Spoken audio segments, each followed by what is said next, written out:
Hi, today I want to share how I use a learning management system, an LMS, that contains a digital calendar for posting direct links to Google Docs containing student assignments. Now, you can use Haiku, you can use Google Sites, which is free, Google Calendar, or any other method for sharing work with students. When I first began my paperless classroom years ago, I used a blog to post tutorials and assignments. So you can get creative in how you want to create your paperless classroom. Today, I will demonstrate how I assign work from Google Docs using my learning management system, my LMS Haiku calendar. And I will share how the students access the work that I assign and how they make a copy and organize it in their drive for their personal use. So I'll begin by showing an example of an assignment. I chose an assignment that was given back in November, and it was compound subjects and predicates. So using this calendar, I created a hyperlink and just gave a message here, complete both practices. And then here's the link. So you click on it, and it opens up the link within this learning management system.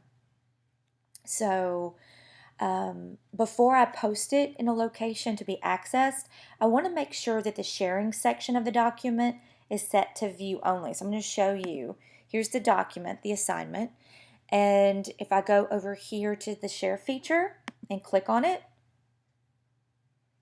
right now it says anyone with a link can view it.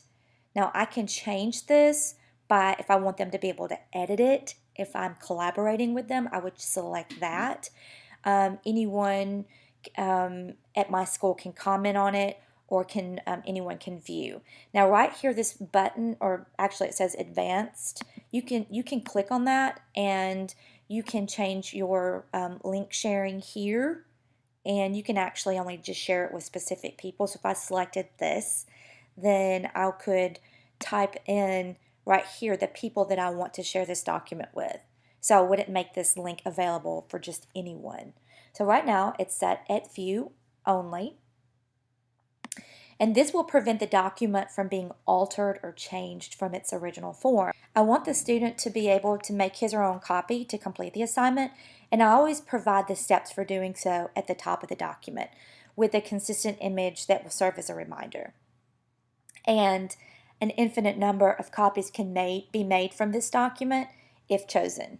After you post the link or email the link for the student to access the document, the students will need to select File in the upper left-hand corner here and scroll to the words that say Make a Copy.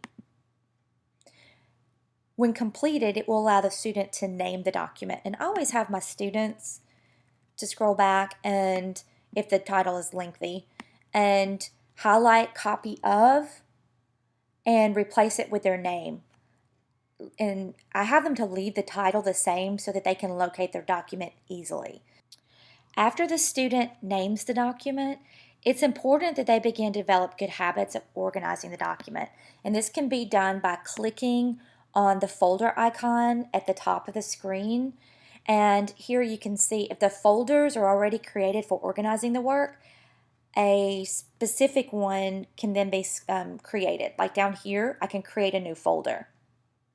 But remember, it must be placed within a folder that is already shared with the teacher, or the teacher will not have access to the work. So if I'm the student and I'm going to organize my work, I would go and I would find the folder that's titled Grammar Folder.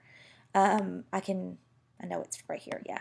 I can title it Grammar, and then I can move it into that folder. And if I don't have a grammar folder, then I can create one, but I have to, if you see this one right here is the only one that is shared with someone, because this little shadow person will indicate that the folder has been shared.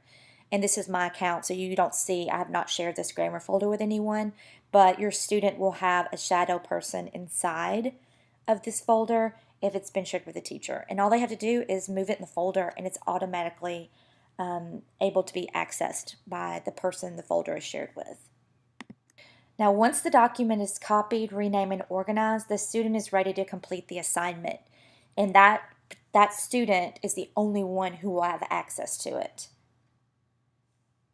Now, one tip that has saved me time in the past for locating a document, let's say it's in a writing assignment that might get buried within multiple documents inside of a student folder, I've created my own document, and I type my student's name on it within a table just to organize it, and then I have them to email me their assignment.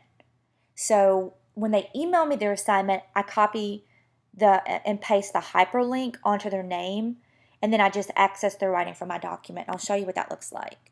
So here you can see the student's name, clicked on it, and this is the actual document that I could access. And these are the different types of writing that we've done. And these are the writing assignments that I've graded, and this allows me just quick access.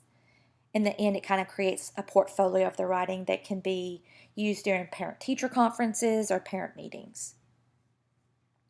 Now, if you're wanting to know how to give student or teacher feedback on the Google Documents, I've created another tutorial on how I accomplish this. You can access this on my website, Grammar Cloud, or my YouTube channel, Grammar Cloud.